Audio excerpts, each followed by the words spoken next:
Hello, everybody, and welcome back to the AI Integrations Podcast. We are back for episode 4, and got some fun stuff to talk about today. We have the rollout of Chat GPT-5 and all the ups and downs with that. There's some stuff that's really exciting about GPT-5. There's a lot of things that people are upset about.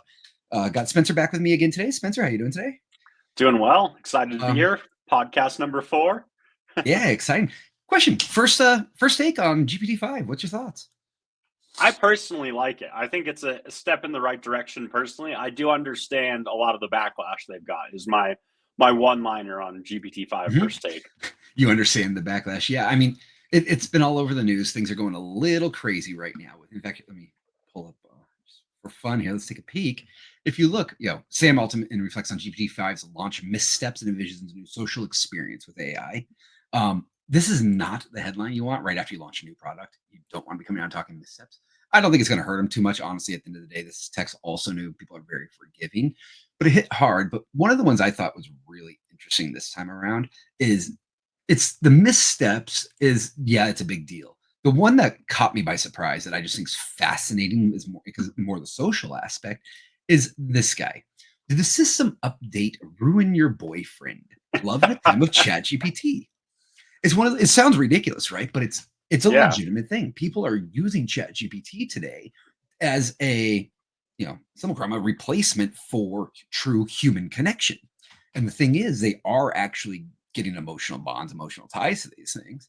And so when Sam Altman goes out and rolls out a change and updates a piece of software and you remove old stuff, the unintended consequence or effect of that was you had people who all of a sudden started melting down because they were effectively falling in love with their AI and the AI stopped to work. So, like, if you look at this headline, you've met the lead, you met the love of your life, someone who understands you like no one else ever has. And then you wake up one morning and they're gone, yanked out of your world and the digital universe by a system update. On the one hand, it goes to the fears of, or not the fears, but it shows the dangers of putting too much into your tech, if you will, falling for your tech. But on the other side, there's a really real human issue here, and that is people want, need, and crave connection. If you're yeah, going to get that from an AI, why not, right? So then the question I kind of have there, I'd love to hear your take on this, is since people are developing these connections, they are falling in love with their AIs, etc. Do you feel that, Chat GPT, OpenAI, Sam Altman, et cetera, have any kind of responsibility there to the people to, you know, they're using the tech not for its intended purpose, if you will, in that sense, but should that be taken into account when you're developing these models? yeah. Well, so at the end of the day, they're a business and they have 700 million users, right? So Mhm. if we speculate, let's just call it half. 350 million people are using ChatGPT for some kind of connection, emotional intelligence thing. Mhm. Then they have a responsibility to their users, even if it's not the intended use of the product. And that's speculation as well. We don't know that that's intended or not. True. But yeah, I'd say they've got an obligation to their users to keep them happy. And if people want a friendlier, more emotionally intelligent model, Mhm. then I think that that's what they need to deliver. And I think that that's what they're working on right now. I was reading recently they're working on personalities. So, right now you can choose if you use voice mode, you can choose what kind of voice it has, right? There's a couple Right. female options, couple male options. They're going to be doing the same thing for personalities with you have one that's very like scientist, fact driven, doesn't do any feely stuff, and then you have one that's more like a therapist, and you have a couple in between as well. I think that's going to roll out soon if it's not already in beta with some people. But Mhm. yeah, so at the end of the day, I think they have a responsibility to their users to keep them happy.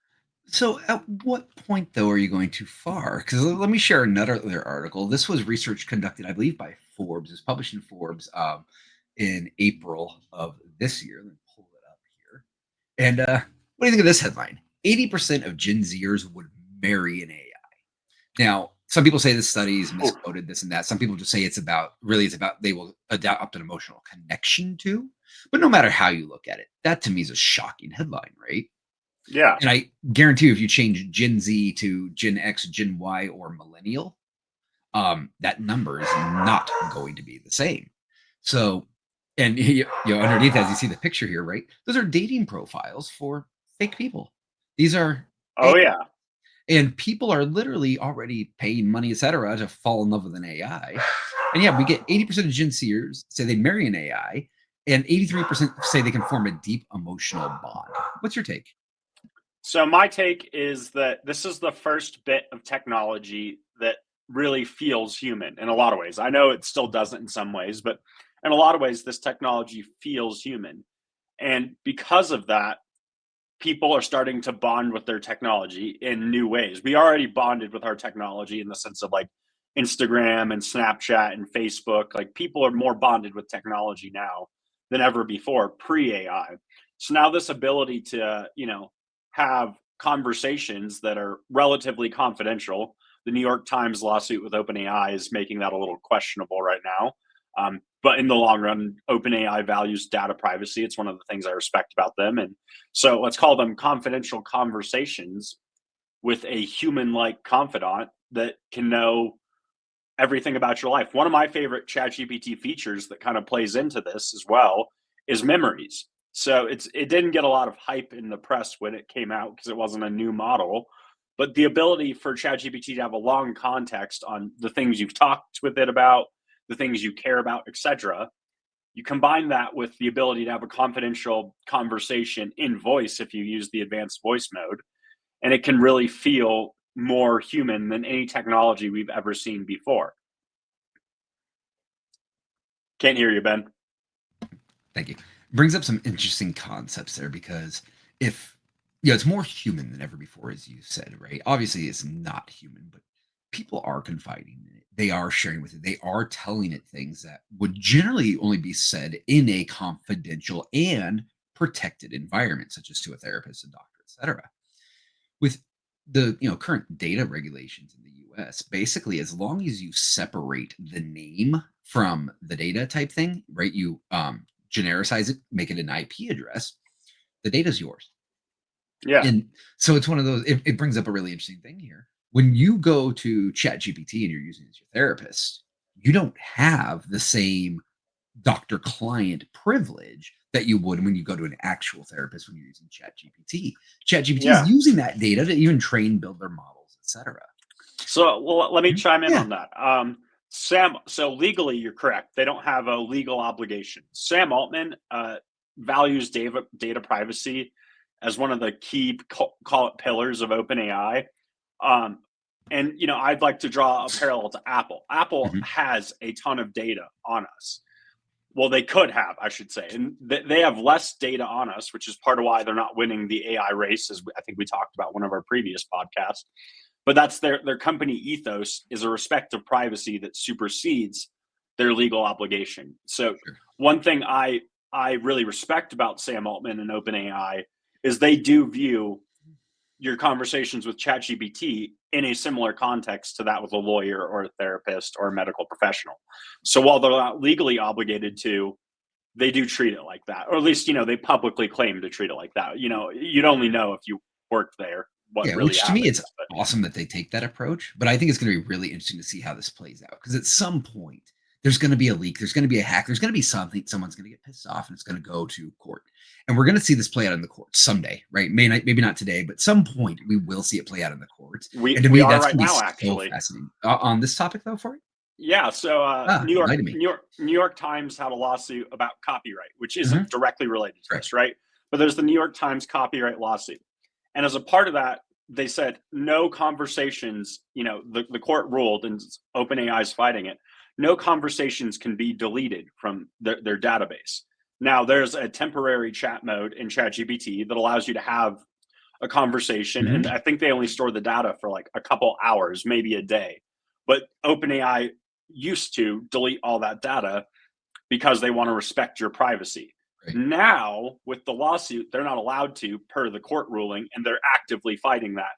And that's when I heard Sam Altman talking about he views their responsibility similar to that of a therapist or a medical professional. And that's why That's he has that. That's interesting, but at the same time, let's say you delete the data, right? You Yeah. effectively create short-term memory loss, and therefore you don't have that issue. But at the same time, isn't that also going to affect people's utilization of the AI for those purposes? If you're using ChatGPT as your therapist, you want it to remember your previous conversations, your whole history, and reference that so that you can have an ongoing, growing, developing, you know, I guess, therapy, if you will, at that point, right? Yeah. So the question becomes, yeah, you want to get rid of the data to protect people, but you also need to keep the data to take care of people properly. My thought almost is I think it really becomes about how do you protect the data well enough that there's just to reduce risk as much as possible. Oh, I would assure you, ChatGPT or OpenAI, pardon, has some of the best cybersecurity engineers in the world working on Oh yeah. exactly that. So, therapists, Mhm, a lot of them record sessions and they store that data in a HIPAA secured data storage manner. So, mhm, there's no such thing as 100% insecure, and there's no such thing as 0% secure in this mhm. world of cybersecurity. But I can tell you, ChatGPT, while they're not legally obligated to, views your conversation history the way that we view. It's more secure than a lot of medical records. Mhm. Therefore, potential therapy conversations with a real Interesting. therapist. So I know that that's. I mean, it's one of Sam Altman's biggest points in OpenAI is to respect the user's data privacy. Interesting. Gonna shift a little here, kind of towards another area of the Chat GPT 5 rollout. There's been a lot of people who don't like Chat GPT right off. And I think part of that is a lot of them are missing what Chat GPT really is. And that is Chat GPT isn't a model. It's not like O3 or 4. It's not a single model. It's more of an orchestrator, right? It's the Yeah. director, if you will. Chat GPT-5 is really about being able to go to it and say, here's what I want. And then it can take that in hand and figure out the best way to run that. Now, my understanding is it can choose which model to use for what. It also chooses how far to run with them. It also has agentic capabilities, etc. Yeah. You're the more tech guy on this. Can you explain a bit more about that whole concept of being an orchestrator, being that director? Why are we seeing the differences we're seeing now within? What are the pros and cons So one of the skills I've developed over there? the years of doing this AI stuff is knowing what model to use and when. And if you're, we'll call it a beginner level AI user, those things don't go through your head, right? You just you ask the AI, you log into ChatGPT and you just ask the question.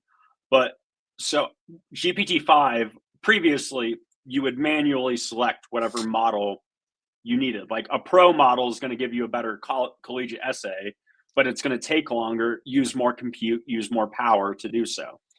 A stock, say GPT 4.0, doesn't take as much compute and has a quicker response. So there's kind of some trade off there and a less depth of knowledge.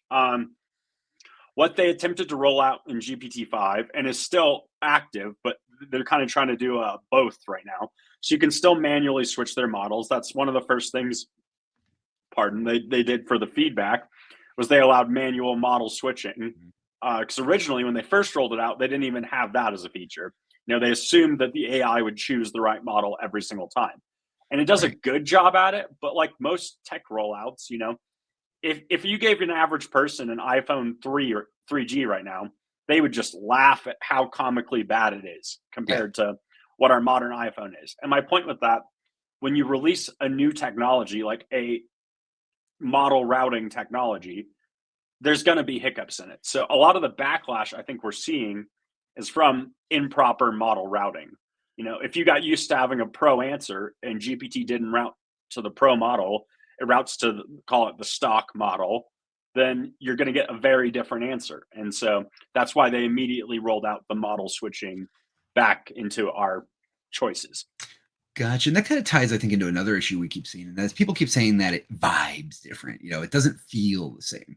I think what they're running into there is the fact that they're not talking to a single model anymore, right? It's not about getting along with you. Now the focus of GPT-5 is really about reliability, safety, and choosing the right model for the task at hand. So Yeah. from your perspective, for the people that have these complaints, what could they be doing differently that's gonna solve that for them? Is it a prompting issue? Is it a model selection issue? Like, A combination of the two. So I would recommend. So they added 4.0 back because 4.0, in my opinion, was one of just the most fun models to talk to. It did a Mhm. really good job conversationally with humans. And one thing that I think we as humans struggle with as well is the more when you get to the really high end of the IQ range, typically those people are more book smart and a little less sociable, right? They're Mhm. not as good. There's emotional intelligence, EQ, and then there's IQ, right?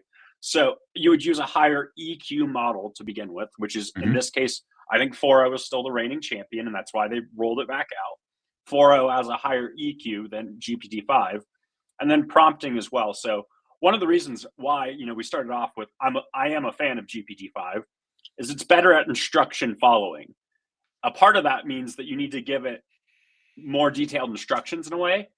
And so if you want it to act like a friendly therapist, you should prompt it to act like a friendly therapist rather than just starting your therapy session if you were to use GPT-5. And OpenAI has some really good documentation on this. We can post a link in like LinkedIn and X and YouTube. We'll post a link to their cookbook, which is their method of prompting GPT-5. But yeah, I would say it's still doing your manual model selection to an extent, and then prompting well. And I would also like to clarify as well. If you gave that prompt to GPT-4, it would be better at what it's doing. It's not going to be 50% better. It'll be 5% better because it's already good at it off the bat. Whereas GPT-5 might be twice as good of a therapist if you give it a good prompt to do so. So with the prompting, this ties into we went to the OpenAI build hours the other day. One of the things they Yeah. mentioned was GPT-5. With better prompts, you'll get better results. With Yep. average prompts, you will get worse results. And that was straight from basically the mouths of OpenAI in so many words. So then that comes to the question: how do you drive the model choice? How do you know which to pick? How do you know if it's picking the right one for you? And how in your prompt can you structure it to make sure it is going to use the right model for what you want it to do? So I still manually choose the model probably Mhm. 80% of the time. A lot of my use of ChatGPT is, writing documentation, writing code, things of that nature. So I will choose a pro or a thinking model depending on how hard I think that problem is, so to speak. Um, did you have something to say, Ben? I I saw was gonna you. say, what are you choosing 5 for? So I love GPT-5 for just about everything at this point. It's a great coding model. Mhm. It's a great writer if you Mhm. give it the right prompt. And I would like to say, I realize that by living in the world I've lived in, and by being a prompt engineer and doing this all day every day, I naturally write good prompts. Mhm. So that's why I think I noticed less of a difference, and I was more of a fan of GPT-5. Um, but yeah, so and then I used the stock GPT-5 where it allows the model routing and stuff for just basic queries like, what happened with XAI yesterday? You Mhm. don't need the pro model for that, right? You can save the compute, get the quicker response. But yeah, it's about knowing how difficult the problem is you're trying to solve in a way. Gotcha. I've been using 5 now a lot since it came out, and one of the things I've been running into, I don't know if you've experienced this too much, is it's very eager to help, very great, and it's lays out exactly what it's going to do. It seems to understand my prompt very well, and its response as it's, thinking out its response and doing it, it's like, "Yes!" Excuse me. Um, when thinking out its response, I'm loving the process, and it goes, "Okay, here's what I'm giving you," and it says, "I'm giving you this, this, this, this, this," and I'm like, "Perfect, that's what I need." So let me give you a more concrete example. I uploaded like an Excel to it. I said, "I want you to look at this, categorize, break it down, give me an output, turn into this and that, so I can do these things with it." It went through everything I wanted, even did it better than I expected it to. Like it added things in that I wasn't even thinking of, and then it goes, "Okay, I've given you your output. Here it is." Blah blah blah blah blah. And then when I go to click it, there's nothing. Yeah. It tells me it did all this stuff, but then there's no output files. It doesn't give me a link. It doesn't give me the result. And then I tell it, I go, "Hey, you didn't actually do it." And it goes, "Oh, you're right. I didn't. Let me see what's going on." And then it spends another minute or two trying to figure out where it went wrong. And then I found almost any complex task I've been doing now that uses a um, exterior input, another file of some sort uploaded. When I try to get a response back, I run into either hallucinations of it thinking it did something it didn't do, or of it doing it and it's just not actually functioning. What do you think Yeah. that is? Is that some, what's the best way to address that type of issue?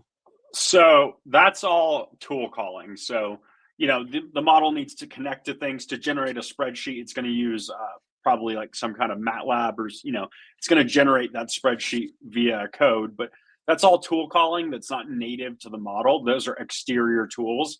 GPT-3 and 3.5, sorry, the original ChatGPT had no tools. GPT-4, I believe, introduced them after the release, some original tool calls. GPT-5 is Tool native. attempting, yeah, it's tool native and it's attempting to have thousands of, potential tool calls. So I think it's like the model routing. It's again one of those things that in the beginning it's going to be a little bit of a bumpy road, Mhm. but you know, I'd say give them 3 or 4 weeks and they'll probably have that solved out. It's another thing too where in a controlled environment, at OpenAI when this is being developed, it's a Mhm. different, you can't speculate all the use cases that 700 million users are going to do, right? So in a way, they needed to release it to us. They needed for us to see these not well functioning tool calls, We're and testing then it for them. yeah, and then from there they can go, hey, when it tries to generate a spreadsheet, it's not doing a good job. We need to work on this tool call. And that's the nature of having thousands of tool calls as opposed to GPT-4, I think had like 10, maybe 20. I don't know the exact number, but an order of magnitude less. Gotcha. And kind of one final thing I want to talk to you on this a bit is this rollout mess with GPT-5, right? GPT-5 came out, we were super excited. And honestly, I still am. I think GPT-5 is great, but the rollout itself is obviously a mess. It was a rocky launch. We had the router issues, there was user backlash. They had to come back, put 4.0 back in, they reinstated it, right? But now quickly, on the other hand, I think the stuff people aren't talking about though, that they're missing too, is there's a lot of upside to the 5 rollout. We have Oh yeah. higher rate limits. We are getting aggressive, uh, not aggressive, but we are not only are we getting higher rate limits, we are getting cheaper use, and we're also getting faster and we're getting smarter, right? Yep. Kind of all put together. So if in the future, what should they have done differently? And like, you brought up an interesting point there by rolling out now. A lot of it is you are getting user feedback. You're kind of, testing in the real world. Do you think they released too soon? So what I think happened, and this is purely speculative, Right. is at OpenAI, you by nature, everyone there is very AI savvy. They're probably better prompt engineers than I am, so these differences were harder to notice internally, right? So Mhm. I think the mistake was not understanding enough the way that your average user uses ChatGPT. And another thing that's really interesting, I don't have the exact numbers on, but because even if you go, well, they've got all these chat histories, power users like myself account for hundreds of average ChatGPT users as far Mhm. as data use, etc. Right? So they focused on the power users and themselves, and they didn't know. I'm not going to say they ignored, but they didn't fully anticipate the potential consequences for your average ChatGPT user. Gotcha. And then, in your opinion, ChatGPT 5, is it really going to be all that in a bag of chips, or is this really just a holdover until GPT 6? I think it's going to be all that. I think that like GPT-4, there's going to be many stages of rollouts within Mhm. it. They'll probably have some models that they might even fully depreciate, like GPT 4.5, which, by the way, on the note of emotional intelligence, was a very emotionally intelligent model, but it took too far to the fact that you could tell it you had this horrible plan to like mortgage your house to go put it all on And it would red. be too empathetic with you and say, "Yeah, that's a great idea." Yeah, and it just wanted to be supportive. So there is, as humans, if your friend tells you that's a good idea every time, they're not being a good friend either, right? So you do need a little level of pushback. And so, yeah, I think the GPT-5 will be all that. I mean, the fact that it's got potential to have Mhm. 1,000 or so tools that are called well is incredible. The idea of, hey, go check my Gmail, make me a spreadsheet, and then let me know what's on my calendar. That's pretty incredible. And then it can also connect with other things. On that note, if you're a Mac user, I'd heavily recommend the ChatGPT desktop app. I think I said that on a different podcast, but it's native on your computer, which allows for more connections, basically, and a little smoother connections. I don't know if they have a Windows version. Look it up if they do. Great. But yeah, I think that it's going to take him time, and it's also a massive, as far as sheer intelligence goes, and capabilities and price. It is a massive step forward. It is just harder to use, and so I think that that's where they've got their learning to do. Gotcha. So, kind of just quick recap here. ChatGPT 5 got launched. It was a rocky launch. A lot of people not happy about it. They were very proactive, bringing back 4.0, bringing active switching, letting you pick, or not active switching, but user pick for the models, and it's getting better, and it's going to be able to connect everything. Obviously, they're not stopping here; it's going to be continual updates. So, my take overall on ChatGPT 5 is not a home run, but it's a solid double in the sense of it's got the features. It's great. I think it's just going to get better. Yeah, rocky launch. There's some stuff there for OpenAI to learn. What's your kind of holistic view on the launch, the rollout, and GPT-5 itself? I mean, even just having this conversation's kind of helped, further solidify the thought in my mind. I think that for prompt engineer style people who understand prompt structuring and prompt engineering, it is as great as it was hyped up to be. I just think that we really realized how many people don't prompt engineer and don't treat it like an AI and treat it like another human. And if you treat it like another human, it was a step back. So it's Gotcha. I think that's really fascinating. And it also, to be frank, to have that much backlash means they had that many people that really cared about GPT-4, Yeah. which I think is a cool kind of silver lining of this situation. It shows that the world, cares about these AIs, and for more than just, you know, software engineering deterministic things. They care Mhm. about them as a thought companion, as a therapist, as a friend. And I think that with moderation is cool. I think, I went on a hike with one of my friends this morning, and I said, I would ask ChatGPT for life advice out of curiosity to see Mhm. what it said, but I will never get to the point where that's my like number one source for advice. It'll always for life advice kind of thing. Right. I would still call that friend. And so, and also finish the tangent. I think emotional intelligence is one of the hardest things for us as humans to understand as well, right? Yes. It's not deterministic. There's a lot about the human brain and body we don't know. And quite frankly, I think most therapists that are very good at that kind of stuff and most good communicators, that's not something you learn in books or schools. And Mhm. so ChatGPT is good at learning things from books and schools. It has a long way to go about learning emotional intelligence. One more tangent, even at that, they say that 85% of our communication is our body language, our intonation, all these things. ChatGPT in voice mode can hear your intonation, Right. but it's still not seeing your body language. So, Correct. full circle, I'm really excited for Johnny Ives and Sam Altman to release their hardware, which is going to come out next year.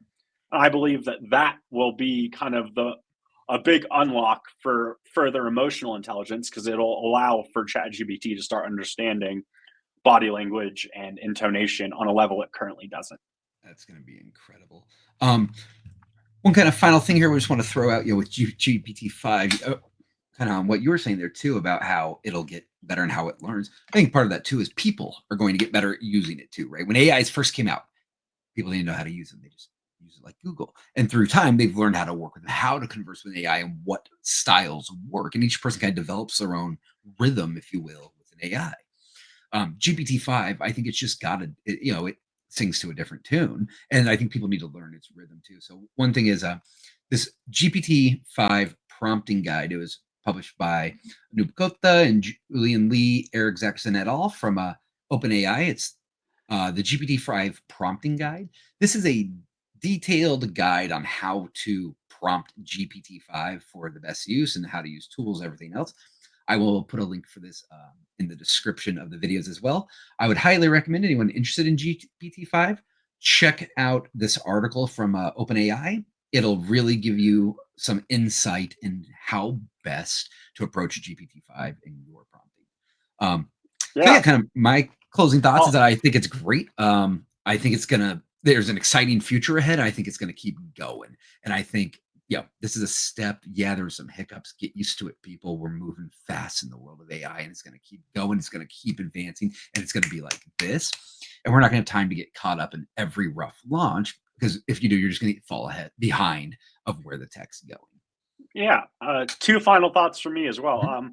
When Microsoft Excel came out, no one knew how to use it. And there's a massive learning curve of learning how to use Excel. Now we have Excel World Championships where people basically compete on how to use Excel. So I think I see something similar happening with prompt engineering, quite frankly. And then on that note, second thing I wanted to mention, if you have any questions about prompt engineering or how to interact with these models better, one of the things that I really value about our company is we're here to democratize AI. And I'd be more than happy, no money, no nothing, just shoot me a DM on LinkedIn or an email, and I'd be more than happy to kind of try to help you out with your prompt engineering for your use case. You heard it here first, people. Spencer Thompson will be your personal AI coach. Just DM him on LinkedIn. uh, Sounds Well, great. thank you so much for the time today, Spencer. Great being here again. We should hopefully be back next week or the week after. We've been kind of going back and forth between weekly and bi-weekly. We'll figure this out one of these days. But for now, that's a wrap for today. Thank you, everyone. Have a great day, wonderful week, and see you next time. Peace out, everyone.